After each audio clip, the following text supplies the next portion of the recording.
The transport ship descended through the clouds of the alien world. Jiwan pressed his face against the window, watching the massive crystal structures grow larger as they approached. This was it. Humanity's first real meeting with an alien empire. His heart pounded in his chest. "Nervous?" asked the pilot through the speakers. "Terrified," Jiwan admitted honestly. Earth had discovered faster than light travel only 5 years ago. In that time, they had found dozens of alien civilizations. But the Valkyrie Empire was different. They controlled thousands of planets. Their military could destroy Earth with a single fleet. This meeting could decide humanity's future in the galaxy. The ship landed in a courtyard made of blue crystal. Jiwan stepped out, feeling the warm air on his face. 2 tall figures waited for him. They looked almost human, but their skin had a faint purple tint. Their eyes were larger, with golden irises that seemed to glow in the light. "Welcome, human," one of them said. "Follow us to the throne room."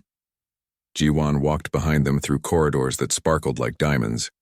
Everything here was beautiful and terrifying at the same time. The Valkyrie had built wonders that humanity could barely imagine. He felt very small and very young compared to this ancient civilization. The throne room was enormous. Hundreds of Valkyrie stood along the walls, all wearing elegant robes and armor. At the far end, on a raised platform, sat 2 figures. One was clearly the Empress. She wore a crown that seemed to be made of pure light. Beside her stood a younger woman in silver armor, her hand resting on the handle of a sword at her hip. Jiwan walked forward slowly. He had studied Valkyrie customs for months. He knew he needed to bow. But how low? Earth's briefing said a simple bow of respect, but looking at the serious faces around him, he wondered if that was enough.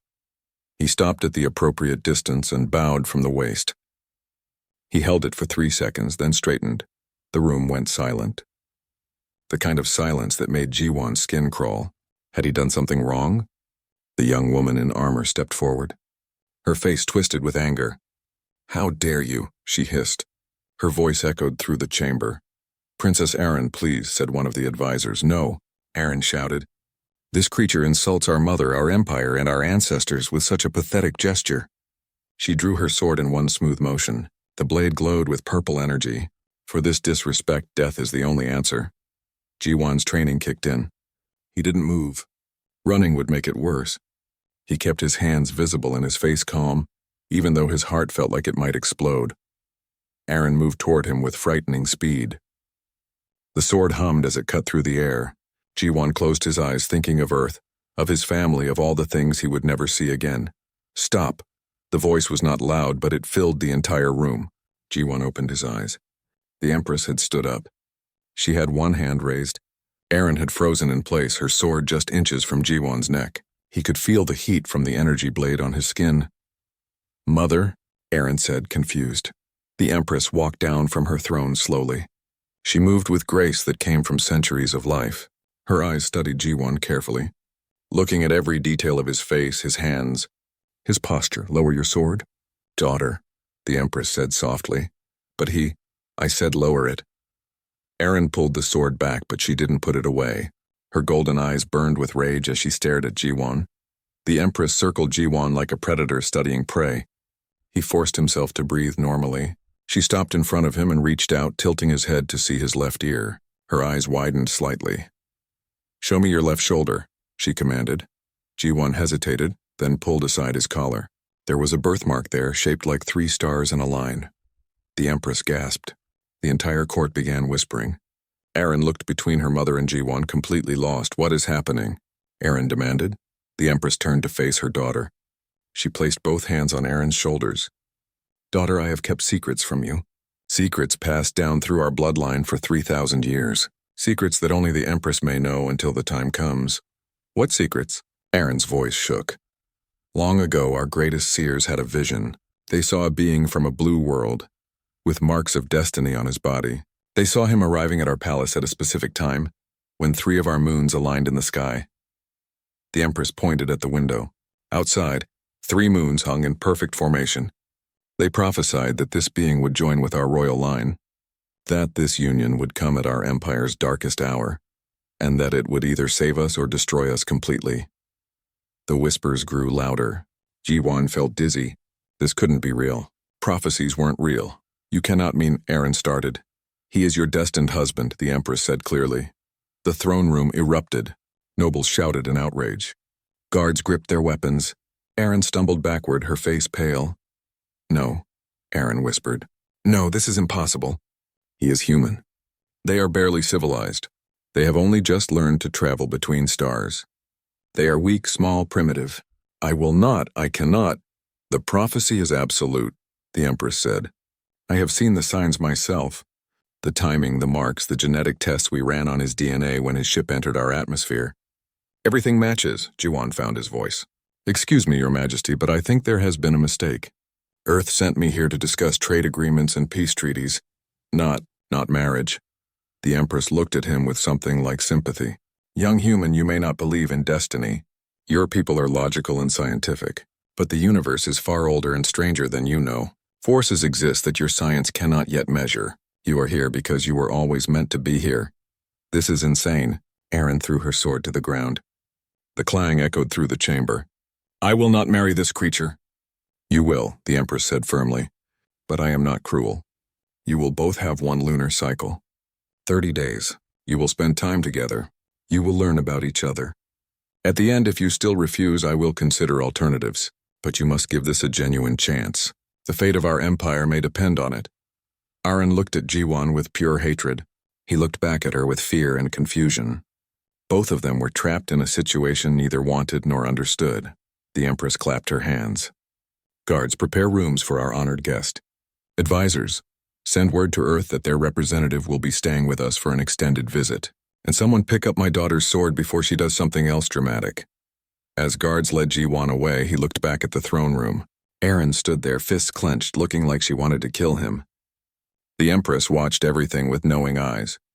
Jiwan had come here to save humanity through diplomacy. Instead, he might have to marry an alien princess who wanted him dead. He had a feeling the next 30 days were going to be very, very long. Jiwan sat in his assigned quarters staring at the walls. They had given him a room in the palace's guest wing. It was beautiful, with crystal walls that changed color with the time of day, but it felt like a very pretty prison. A knock came at the door. Before he could answer, it slid open. The Empress entered alone, without guards. Jiwan quickly stood and bowed, much deeper this time. Relax, young human, she said, gesturing for him to sit. We must talk. She sat across from him, her ancient eyes studying his face. You think I am cruel? Forcing my daughter into this situation. I think you believe you are doing what is right, Jiwan said carefully. The Empress smiled slightly. Diplomatic. Good. Let me tell you a story, Jiwan of Earth. 3,000 years ago, our empire was young. We had just discovered how to travel between stars. My ancestor, the first Empress, had a gift. She could see possible futures. Like predicting the future? Jiwan asked. No, she saw branching paths. Different possibilities. Most futures she saw showed our empire growing strong, then falling to war, greed, or stagnation. But one path was different.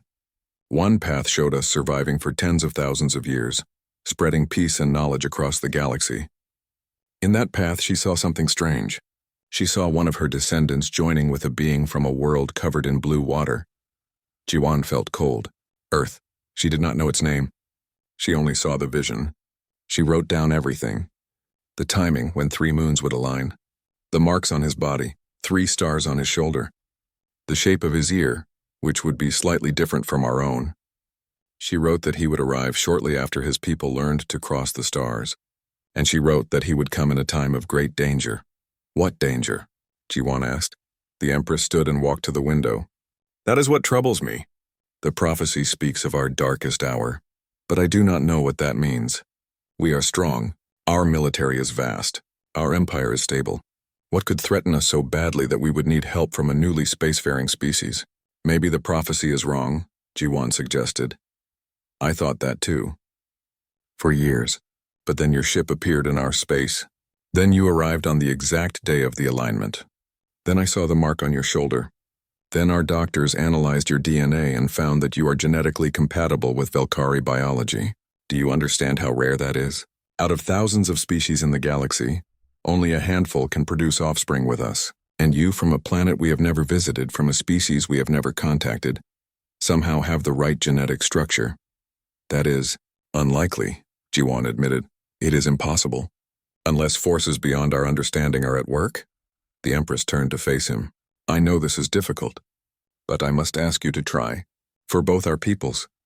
Your daughter hates me, Jiwan said quietly. Erin has been raised as a warrior. She believes in strength, honor, and tradition. To her, you represent everything weak, but she is also intelligent and fair.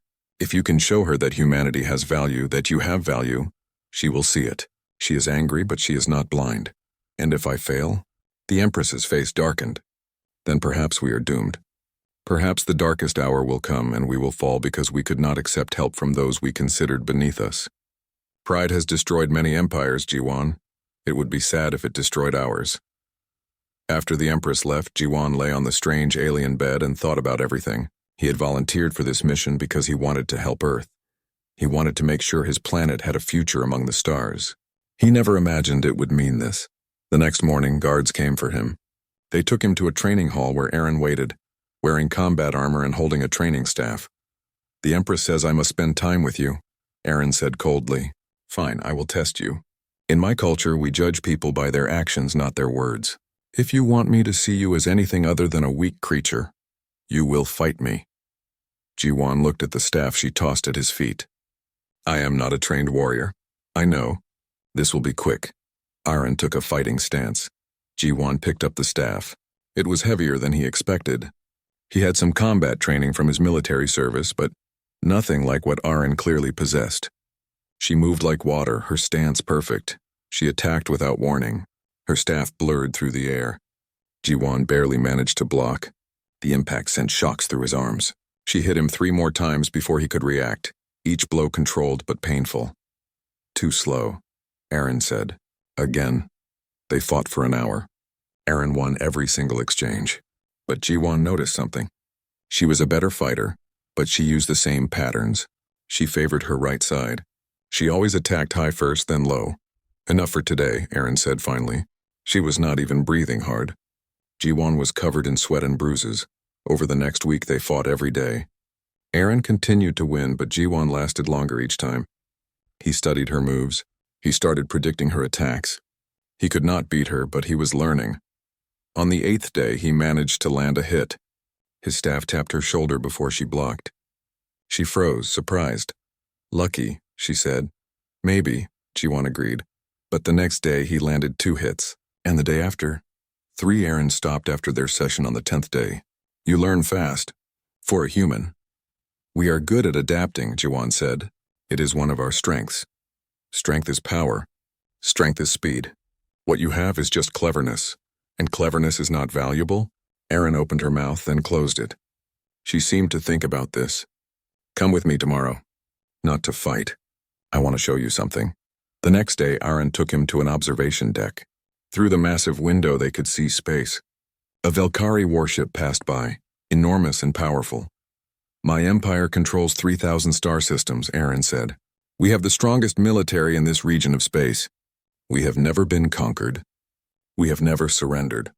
This is real strength. It is impressive, Jiwan said honestly. Your Earth has one system, a few colonies on nearby moons.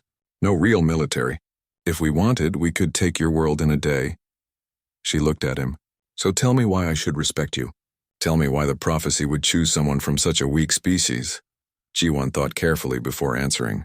200 years ago, Earth went through something terrible. We almost destroyed ourselves with war. Billions died. Our planet was damaged badly. Most species would have given up. But humans did not. We rebuilt. We healed our world. We learned from our mistakes. We reached for the stars not because we were strong, but because we refused to die. That is what humans do, Princess. We survive, we adapt. We find ways to win even when we should lose. Maybe that is why the prophecy chose us. Because when your darkest hour comes, you will not need someone strong like you. You will need someone who knows how to survive the impossible. Erin stared at him for a long moment. Then she turned and walked away without a word. But the next day when they fought, she taught him a new technique instead of just defeating him. It was progress. Small but real. The challenges continued. Erin seemed determined to find Jiwan's breaking point. After combat training came tests of endurance. She took him on runs through the palace gardens, upstairs that seemed endless through obstacle courses designed for Velkari soldiers. Jiwon's body ached constantly, but he never quit. Every time Aaron expected him to give up, he pushed through. She ran faster and he found a way to keep pace. She climbed higher and he followed. His muscles screamed, his lungs burned, but he refused to stop. "Why do you keep trying?" Aaron asked after a particularly brutal session. "You cannot win. You cannot beat me. Your body is weaker. You will never be my equal in strength." Jiwon sat on the ground gasping for air. "You are right.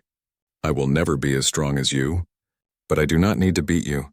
I just need to survive long enough to matter." "That makes no sense. On Earth we have a saying. It is not the strongest species that survives, but the most adaptable. Humans are not the biggest. We are not the fastest, but we are still here because we learn, we change, and we refuse to give up." Aaron frowned. "That sounds like weakness trying to justify itself." "Maybe," Jiwon said. "Or maybe it is a different kind of strength." 2 weeks into the lunar cycle, Aaron changed the test again. She took Jiwon to a spacecraft. "We are going to the third moon," she said. "There is a survival exercise there. Velkari nobles completed as part of their warrior training. The third moon was a hostile place. The air was thin but breathable. Strange creatures lived in the rocky terrain. The vegetation was sharp and poisonous. "We will spend 3 days here," Aaron explained. "We must reach the far side of this valley. No technology except basic knives and water purifiers. No weapons," Jiwon nodded. All right, they started walking. The terrain was difficult, full of loose rocks and steep slopes. Aaron moved easily, her body perfectly adapted to the harsh environment. Jiwon struggled more but kept moving. On the second day, they heard a roar. A creature emerged from behind a rock formation. It was huge, with 4 legs and massive jaws. Its skin looked like armored plates. "Rock hunter," Aaron said. "Dangerous but slow.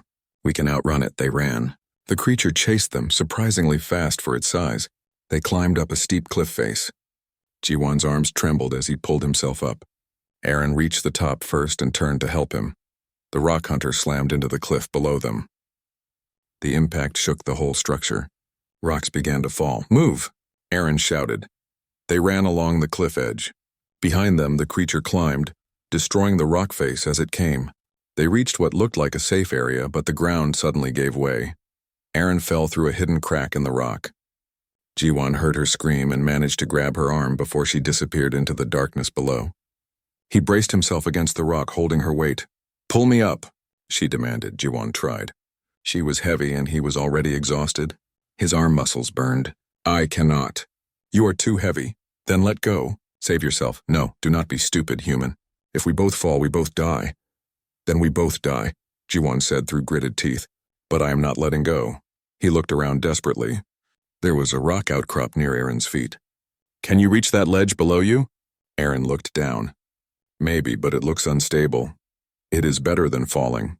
"Swing yourself over." She did. The moment her weight shifted, Jiwon pulled with everything he had. She managed to get her feet on the ledge and climb up the rest of the way. They both collapsed on solid ground, breathing hard. The rock hunter appeared above them on the cliff. It roared, but it could not reach them in the narrow gap where they had fallen. Eventually it left. Aaron sat up and looked at Jiwon. "You should have let me fall. You could have escaped." "That is not how humans work," Jiwon said. "We protect each other. Even when it is dangerous.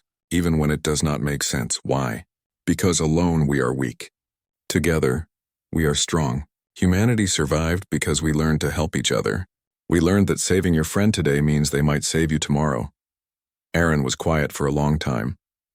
Finally, she said, "Your arm is injured." Jiwon looked. His shoulder was dislocated from holding her weight. "It will heal."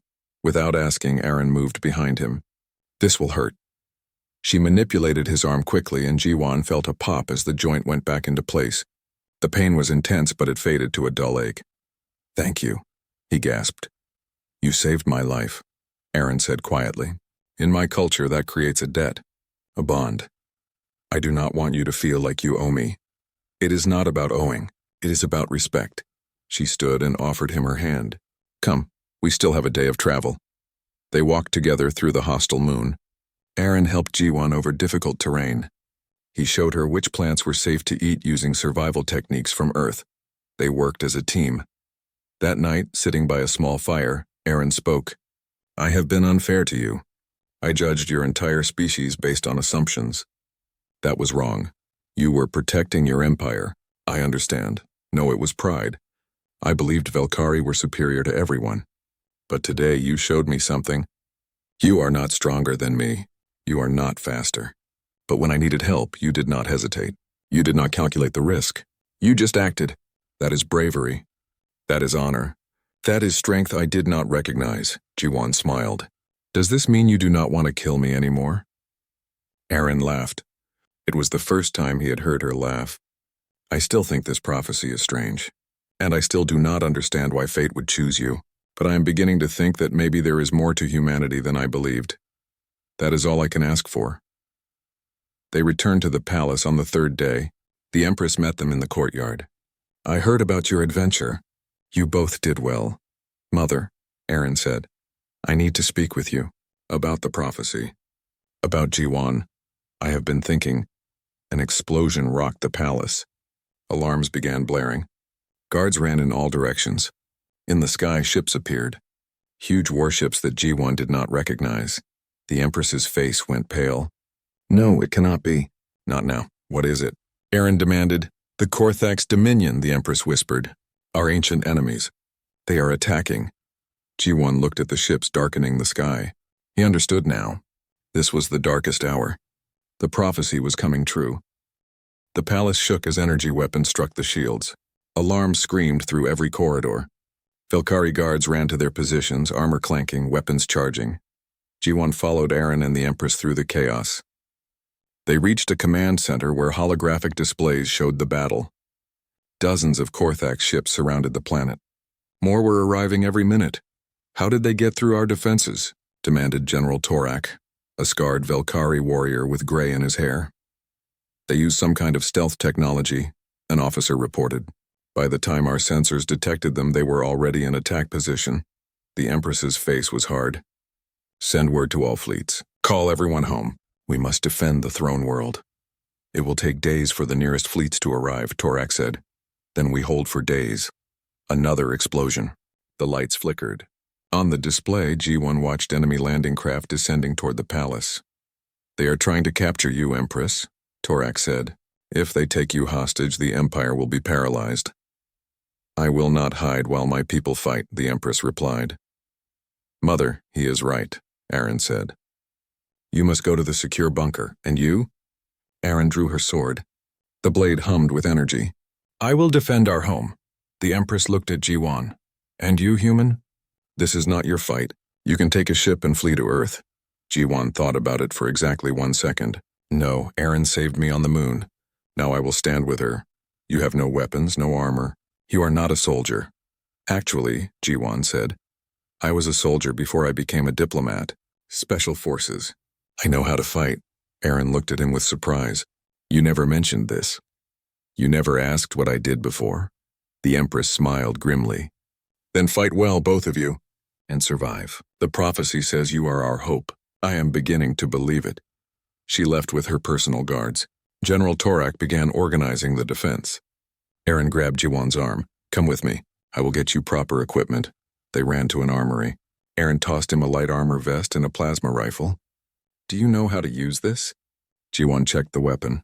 It was different from Earth guns, but not too different. I can figure it out. Good, we are defending the East Wing. There are civilians sheltering there, including children from the noble families. If the Korthax reach them... She did not finish the sentence. They joined a group of 20 Velkari warriors at the East Wing entrance. The soldiers looked at Jiwon with suspicion. A human, one of them said. He will slow us down. He fights with me, Aaron said firmly. Anyone who questions that can leave now. No one left. Aaron's reputation as a warrior was that strong. The first Korthax soldiers came through the outer wall 10 minutes later. They were huge reptilian creatures with thick scales and heavy weapons. They moved in organized units, taking cover and advancing tactically. They are professional soldiers, Jiwon observed. Not raiders. The Korthax are many things, but they are not stupid, Aaron said. Hold positions! Fire on my mark.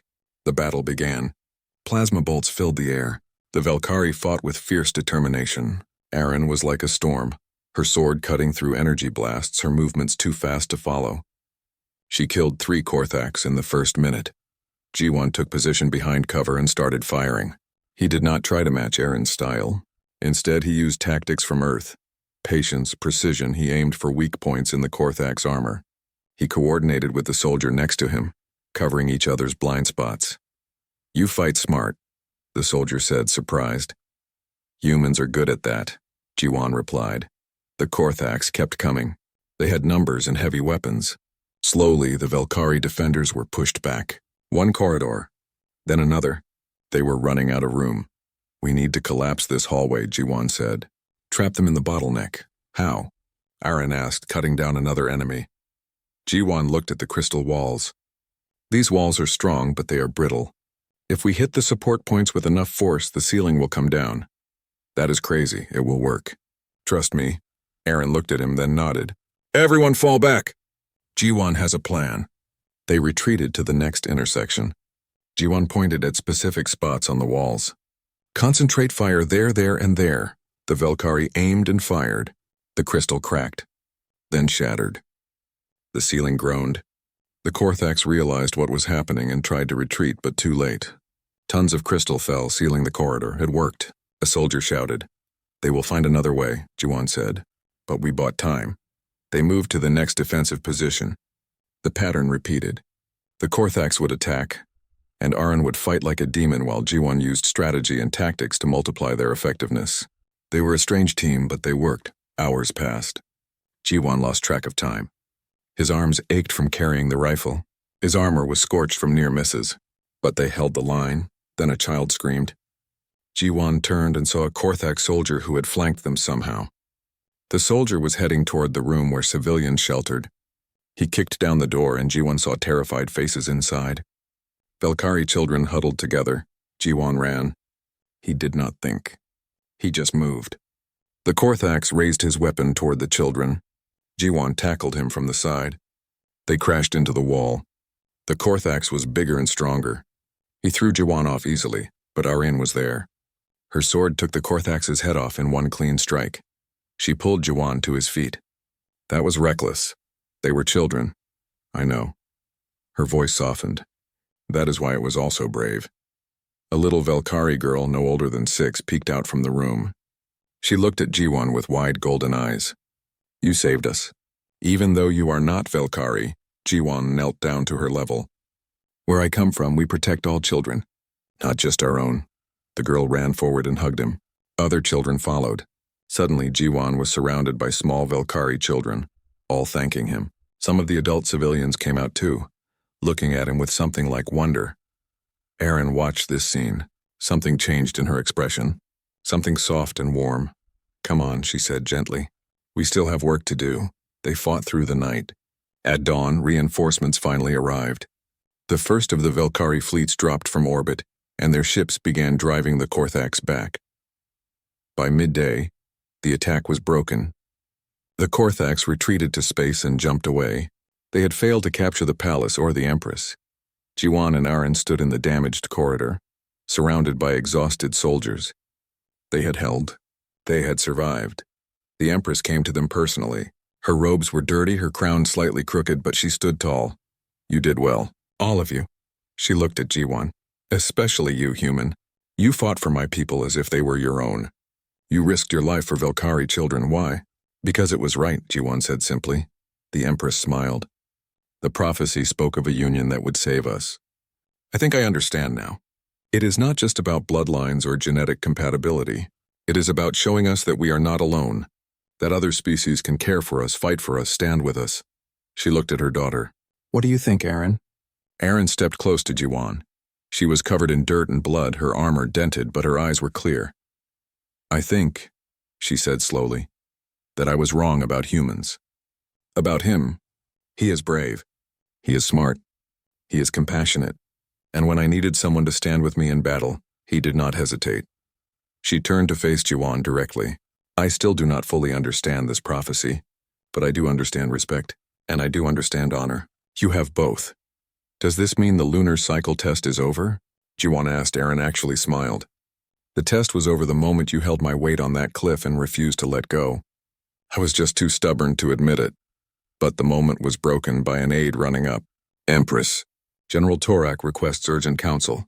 There is something about the attack that does not make sense. The Empress's expression darkened. Then let us find out what it is. As they walked to the command center, Jiwon had a bad feeling. The attack had come at exactly the wrong time. Right when he and Aaron were starting to work together. Right when the prophecy was beginning to unfold. Coincidence? Maybe. But Jiwon had learned not to trust coincidences. The command center was tense. General Torak stood over a holographic display, his face dark with anger. Other officers murmured among themselves. When the Empress entered, everyone fell silent. What have you discovered? The Empress asked. Something troubling, Torak said. He manipulated the display. It showed the Korthax fleet's approach path. The enemy used stealth technology to get close. But stealth has limits. Someone would have needed to disable specific sensor arrays at specific times for them to get this close without detection. Are you saying we have a traitor? Aaron demanded. I am saying it is possible. Torak brought up another display. Furthermore, the Korthax attacked in a very specific pattern. They focused on areas where our defenses were weakest. They knew exactly where to strike. The Empress looked around the room. Is there any evidence? Not yet, but I have begun an investigation. If there is a traitor, we will find them. Jiwon studied the attack pattern. Something bothered him, but he could not quite identify what. The Empress addressed the room. Double all security. Trust no one completely, and prepare for another attack. The Korthax failed to capture me, but they will try again. As the meeting ended, Jiwon approached Torak. General, may I see the communication logs from before the attack? Torak looked at him coldly. Why would a human need to see classified military data? Because I notice patterns. It is something humans are good at. If there is a traitor, maybe I can help find them. Or maybe you are trying to gather intelligence for your primitive little planet, Torak said with contempt. I do not trust you, human. I do not care what the Empress or the Princess says. You are not Velkari. This is not your concern. He fights with me, Aaron said, appearing beside them. That makes it his concern. Show him the logs. Torak's jaw clenched, but he could not refuse a direct order from the Princess. He gave Jiwon access to a data tablet and walked away. Jiwon spent hours reviewing the logs. Aaron sat with him explaining Velkari military protocols and communication codes. Working together, they traced every message sent in the days before the attack. Wait, Jiwon said. Look at this. Someone sent an encrypted message to an unregistered address. Right here 3 days before the attack. That is against protocol, Aaron said. All military communications must be logged and registered. Can you decrypt it? No, the encryption is too advanced. We would need days to break it, maybe weeks, Jiwon thought. What if we do not break it? What if we just see who sent it? The sender could be anyone with access to the system. Not anyone. Look at the timestamp. It was sent at 3 in the morning. Who would be in the command center at that hour? Aaron checked the duty roster. Only senior officers and their staff and... She paused. General Torak was on duty that night. They looked at each other. It could be coincidence, Aaron said, but her voice was uncertain. Or it could be treason. They brought their findings to the Empress privately. She listened carefully, her face grave. This is a serious accusation, she said. Torak has served our family for 40 years.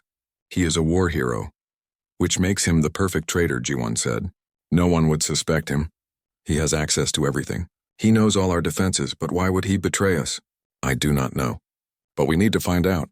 The Empress made a decision. We will watch him carefully. But we cannot move against him without proof. If we accuse him falsely, we will look paranoid and weak. If we accuse him rightly but he escapes, he will warn the Korthax of everything we plan. Over the next few days, they quietly investigated. Jiwon and Aaron worked as a team, following leads, watching patterns. They discovered more encrypted messages. They found financial records that did not quite match up. Slowly, a picture emerged. He has been in contact with the Korthax for months, Aaron said, staring at the evidence. Maybe years. He has been selling them information. But why? Jiwon asked. They got their answer when they finally cracked one of the encrypted messages. It contained a promise. When the Korthax conquered the Velkari Empire, Torak would be made governor of half the conquered worlds. He would have wealth and power beyond imagination. Greed, the Empress said quietly when they showed her. He betrayed his people for greed. What do we do? Aaron asked. We stop him, but carefully. He does not know we suspect him yet. We can use that. The Empress called a council meeting. All the senior military officers attended, including Torak. She announced her decision. The Korthax will attack again. This time we will be ready. I am sending our fleet to meet them in space before they reach our world. General Torak will command the operation. Torak bowed. I am honored, Empress. I will not fail you. See that you do not. After the meeting, Jiwan pulled Aaron aside. This is a trap, right? You are testing him? Yes, we fed him false information about our fleet's position. If he warns the Korthax, they will be waiting in the wrong place. When our real fleet appears, we will catch them off guard. And catch Torak in the act of communicating with the enemy. Exactly. But 2 days later, everything went wrong. Torak discovered they were watching him. Jiwan and Aaron arrived at the command center to find him holding a weapon on the Empress. Several guards loyal to him surrounded them. I should have killed you all immediately, Torak snarled. But the Korthax promised extra rewards if I delivered you alive. You betrayed your oath, the Empress said calmly. You betrayed your people. I served this empire for 40 years. And what did I receive? Honor, medals, words. Meanwhile, you and your family live in luxury while soldiers like me bleed for you. The Korthax offered me something real, something I deserved. You deserve nothing, Aaron said coldly. You are a coward and a traitor, and you are a fool, princess. Wasting time with this human pet when you should be finding a proper Velkari mate. But that will not matter soon. The Korthax fleet is already in position. They will be here in hours. This time you will not survive. Jiwan had been slowly reaching for his sidearm. Torak noticed. Do not even think about it, human. You are fast, but not fast enough. Maybe not, Jiwan said. But she is. He was not talking about Aaron, he was talking about the Empress. In one smooth motion, the ancient ruler grabbed a weapon from the guard next to her and fired. The shot took Torak in the shoulder. He stumbled back. Aaron moved like lightning. Her sword was out and at Torak's throat before he could recover. The guards loyal to him hesitated, then dropped their weapons when dozens of loyal soldiers poured into the room. The Empress's personal guards are always loyal, Aaron said. We made sure of that. Torak was arrested. Under interrogation, he revealed everything. The Korthax fleet was indeed coming, even larger than before. They planned to destroy the Velkari throne world completely. We need help, the Empress said during an emergency meeting. Our fleet is strong, but not strong enough. The Korthax have brought everything. Aaron looked at G1. What about Earth? Could they help? Our military is small compared to yours, G1 said honestly. We have maybe 50 warships total, but I can ask. He sent an urgent message to Earth. The response came 6 hours later. The Earth Council was divided. Some wanted to help. Others argued that this was not humanity's war. But then someone G1 had not expected spoke up. Admiral Heejin had been his commanding officer in special forces before he became a diplomat. She was tough, smart, and respected across Earth's military. I know G1, her message said. If he says the Velkari need help, then they need help. If he says this is important, then it is important. Earth has a chance to show the galaxy who we are. We can be the species that hides when others need us, or we can be the species that stands with our friends. I vote we stand. Her speech convinced the council. Earth would send their fleet. All 50 ships, it is not much, Jiwan told the Empress. It is everything, she replied, because it means we are not alone. The prophecy spoke of union, not just between two people, but between two species. You are showing us that humans can be trusted, that humans can be friends. Aaron took Jiwan's hand. When this battle comes, I want you by my side. I am a diplomat, not a ship captain. You are my partner. In battle, in everything. She squeezed his hand. The lunar cycle is over. I have made my choice. If we survive this, I want to continue with the prophecy, not because I am forced to, because I want to. Jiwan felt his heart race. Are you sure? I have never been more sure of anything. You have shown me that strength comes in many forms. That bravery is not about being fearless, but about doing what is right despite fear. That honor means standing for those who cannot stand for themselves. You embody everything I value, Jiwan, and I care for you deeply. I care for you too, Jiwan said softly. They kissed. It was gentle and awkward and perfect. When they pulled apart, the Empress was smiling. Now, she said, let us save our empire. The combined human Velkari war room hummed with activity. Holographic displays showed the Korthax fleet approaching. More than 200 warships, the largest force ever assembled by the Dominion. Admiral Hyejin stood beside the Empress, studying the tactical situation. She was shorter than most Velkari, with gray-streaked hair and sharp eyes that missed nothing. Their formation is strong, she observed. They are expecting a frontal assault. That is how Velkari fight, the Empress admitted. We value honor and direct combat. Humans value winning, Hyejin said bluntly. Sometimes the most honorable thing is to survive and protect your people. Honor does not matter if you are dead. Aaron bristled at this, but Jiwon touched her arm gently. Listen to her. She knows what she is talking about. Hyejin manipulated the display. The Korthax have numbers and firepower. We cannot match them directly. But they have a weakness. They are overconfident. They think they know how you fight. They think we are too primitive to matter. We use that. How? Asked the Velkari fleet commander. Humans have developed stealth technology. Not perfect, but good enough. We can hide our ship's signatures for short periods. Here's what I propose. The Velkari fleet engages them head-on just as they expect. You draw their attention. Meanwhile, human ships slip around their flank using stealth. We hit their supply ships and command vessels. Without supplies and coordination, their fleet becomes confused. That is dishonorable, an officer said. That is smart, Aaron corrected. We are not playing a game with rules. We are protecting our people. I say we do it, the Empress nodded. Make it so, the fleets launched. Jiwon and Aaron watched from the bridge of a Velkari cruiser. They could see the human ships on the sensors, small and fragile-looking compared to the massive Velkari warships. I hope this works, Aaron whispered. It will. Trust Hyejin. She has won battles she should have lost. The Korthax fleet arrived. Their ships were dark and menacing, covered in thick armor. They moved into attack formation, completely focused on the Velkari fleet ahead of them. The battle began. Energy weapons lit up space. Missiles streaked between ships. The Velkari fought with fierce determination, their powerful weapons punching through Korthax shields. But there were so many enemies. For every Korthax ship destroyed, 2 more took its place. Now, Hyejin's voice crackled over the communication. Human fleet, engage! 50 human ships dropped their stealth and appeared behind the Korthax fleet. They were smaller and faster than Korthax vessels. They darted between the larger ships, launching precision strikes on supply vessels and communication hubs. The Korthax fleet faltered. Their coordination broke down. Ships began receiving conflicting orders. Some tried to turn and face the new threat, but that exposed them to Velkari fire. It is working, an officer shouted, but the Korthax adapted. Their commander was smart. He split his fleet, sending part to fight the humans while the rest continued against the Velkari.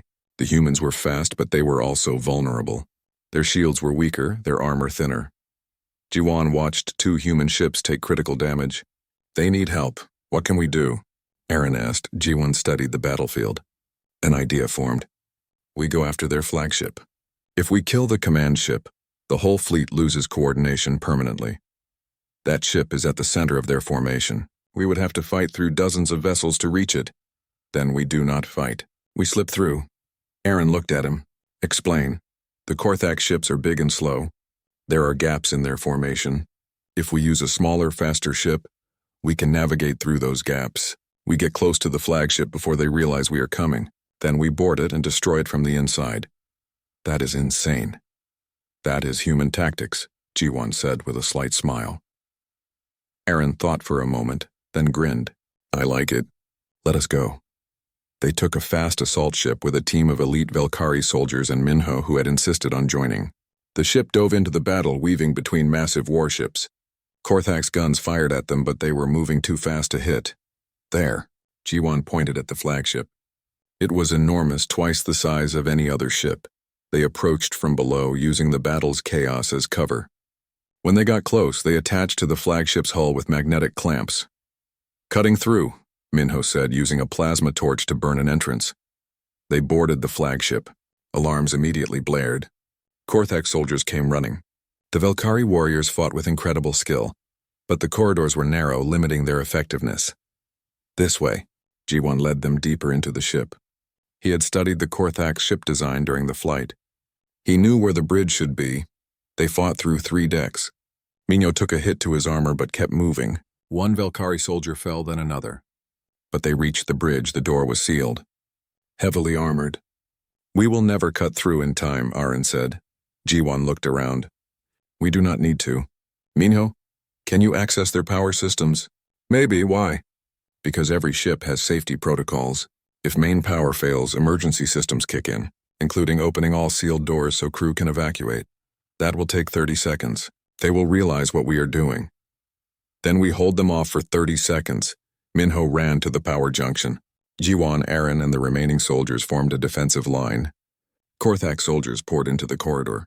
The fighting was desperate and brutal. 20 seconds, Minho called. A Korthak soldier got through the line. Jiwon tackled him and they struggled. The Korthax was stronger, but Jiwon was quicker. He got behind the soldier and choked him until he went limp. 10 seconds. More enemies. Aaron's sword flashed. Her movements were beautiful and deadly. But there were too many. Done. Minho shouted. The lights went out. Emergency systems activated. The bridge door slid open. They rushed inside. The Korthax commander stood at the center, surrounded by officers. He was huge, with scars covering his scaled face. "You are brave," he growled, "but foolish. You cannot win." "We already have," Jiwon said. Minho threw an explosive charge at the main computer console. It detonated, destroying the flagship's command systems. Every screen went dark. The ship went dead in space. The Korthax commander roared and charged. Aaron met him with her sword. They fought, and it was the most intense combat Jiwon had ever seen. The commander was skilled and powerful, but Aaron was faster. Her blade found gaps in his armor. She struck 3 times, 4-5. The commander fell. "Go!" Aaron shouted. "This ship will explode when the power core destabilizes." They ran. Back through the corridors, over dead enemies, through the hole they had cut. They jumped into their assault ship and detached just as the flagship began breaking apart. In the space battle, the effect was immediate. Without their command ship, the Korthax fleet descended into chaos. Ships collided. Orders went unheard. The combined human Velkari fleet pressed the advantage. Within an hour, the battle was over. The surviving Korthax ships retreated, jumping to faster-than-light speed and fleeing. The Velkari had won, and humanity had fought beside them. The celebration in the palace lasted 3 days. The Velkari people had heard how humanity helped save them, how human tactics and human bravery had turned the tide. Opinion of Earth changed overnight. Humans were no longer seen as primitive outsiders. They were allies, friends, brothers and sisters under the stars.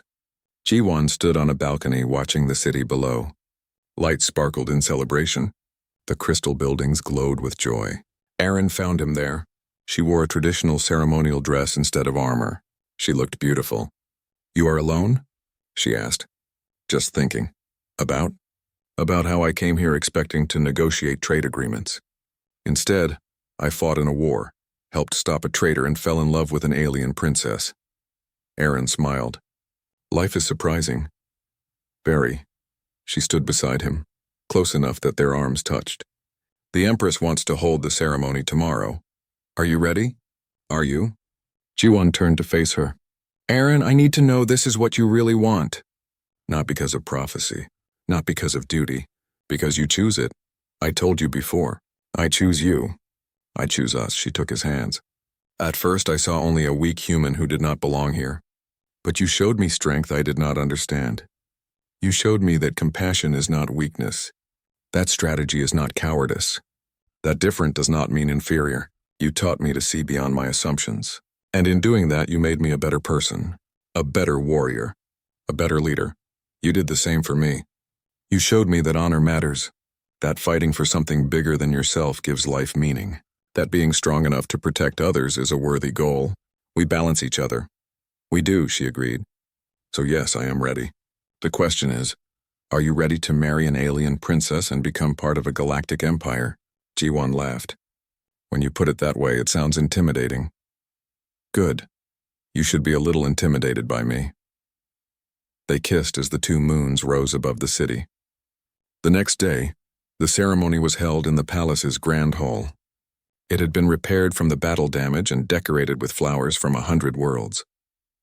Velkari nobles filled the room, along with human representatives from Earth, including Admiral Hyejin and several members of the Earth Council. The Empress presided. She had recovered from her injuries and stood tall in her regalia. "We gather here for an event prophesied 3,000 years ago," she began. "A union between Velkari and human. Between our ancient empire and a young species taking its first steps among the stars. This union represents more than two people joining their lives. It represents a new future for both our civilizations." Jiwon and Aaron stood before her. They wore ceremonial robes that blended both cultures.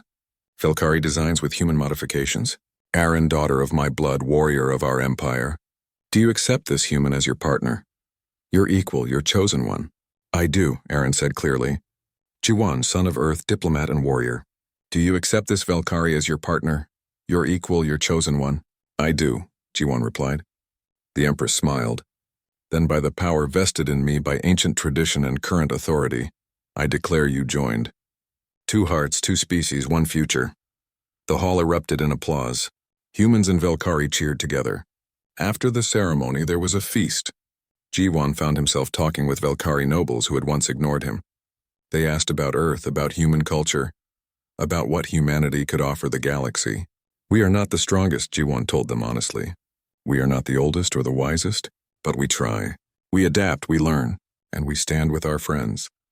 That is enough, one noble said. More than enough. Later, the Empress called Jiwon and Aaron to a private chamber. Her face was serious. There is something you must know. Now that the prophecy has been fulfilled, certain knowledge passes to you both. She activated a holographic display. It showed the galaxy, with thousands of stars marked. The prophecy was not just about this one moment. It was about the future. Our seers saw that the galaxy would need unity to survive what is coming. Threats beyond the Korthax, forces that will test all species. The union between human and Velkari is the first step in bringing different civilizations together. What kind of threats? Aaron asked. That was not clear in the vision, but it will be something that no single species can face alone. You two and your children will be symbols of cooperation, living proof that different species can join together, can love each other, can build something new together. Jiwon felt the weight of responsibility. That is a lot to put on us. Yes, but I believe you can handle it. You already have. Months passed. The human-Velkari alliance grew stronger. More humans came to the Velkari Empire as diplomats, scientists, and students. Velkari visited Earth. Amazed by humanity's resilience and diversity, trade agreements were signed. Defense pacts were formalized. Cultural exchanges began. Jiwon and Aaron split their time between the Velkari throne world and Earth. They helped build bridges between the civilizations. They trained together, fought together, and planned for the future together. One day Aaron came to Jiwon with news. She looked nervous, which was rare for her. I need to tell you something, she said. What is it? I am pregnant. Jiwon felt like his heart stopped. Pregnant? But I thought the chances were low, but not impossible. The Empress was right about genetic compatibility. Aaron touched her stomach. We are going to have a child. Half human, half Velkari. The first of a new generation. Jiwon pulled her into a hug. He felt tears on his cheeks. Joy and fear and wonder all mixed together. We can do this, he whispered. Together. Together, she agreed. News of the pregnancy spread across both civilizations. It was celebrated as a miracle. Scientists wanted to study it. Philosophers wanted to debate its meaning. But for Jiwon and Aaron, it was simply their child, their family. The baby was born on a day when both Earth's sun and the Velkari moons were visible in the sky, visible from the special birthing chamber they had prepared. She was beautiful, tiny, perfect. She had her mother's golden eyes and her father's smile. Her skin was a unique color, somewhere between human and Velkari. She was something new, something neither species had seen before. They named her Hana, after the Korean word for one, because she was one person from two worlds. 5 years later, Jiwon stood on the same balcony where he had stood on his wedding day. But now he held Hana's hand. She was 5 years old, curious and brave like her mother, thoughtful and kind like her father. Papa, tell me the story again, she said. Which story? How you and Mama met, Jiwon smiled. Well, your mama drew her sword and wanted to kill me. Hana giggled. But Grandma stopped her. Yes, she said I was Mama's destined husband. We did not believe it at first, but sometimes destiny knows better than we do. Because you are perfect together, Hannah said confidently. We are very different. But yes, we fit. Aaron joined them on the balcony. She wore casual clothes now, not armor. Though she still trained every day, she had also learned to relax. To enjoy peace. What are you two talking about? Papa's telling me the story, Hannah said. Again? You have heard it 100 times. But I like it. Below them the city sprawled.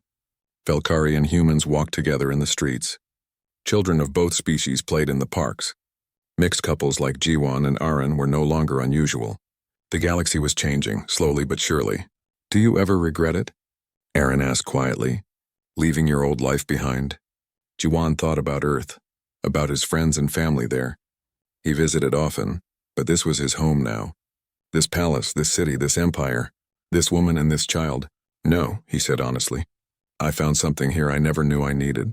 Purpose, family, love, I found you. And I found you, Aaron said. She kissed him softly.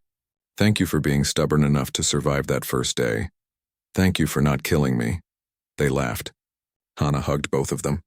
The prophecy had come true, not just in the joining of two people, but in the beginning of a new era. Humanity and the Velkari had proven that different species could work together, fight together, and love together. Other civilizations watched and learned. Slowly more alliances formed. More bridges were built. The galaxy became a little less divided, a little more united. And in the royal palace under 3 moons and 1 sun, a family stood together. Human and Velkari, different but united, living proof that love transcends all boundaries. The darkest hour had passed. The dawn had come, and the future stretched ahead, full of possibilities that neither species could have imagined alone. Together they would face whatever challenges came. Together they would build something new, something beautiful, something that honored both their peoples while creating something greater than either alone. This was the fulfillment of the prophecy, not in grand battles or ancient magic, but in something simpler and more powerful. In 2 people choosing each other, in a child who carried both their bloodlines, in hope for a future where all beings could stand together. The story that began with a sword drawn in anger ended with a family united in love, and that perhaps was the greatest victory of all.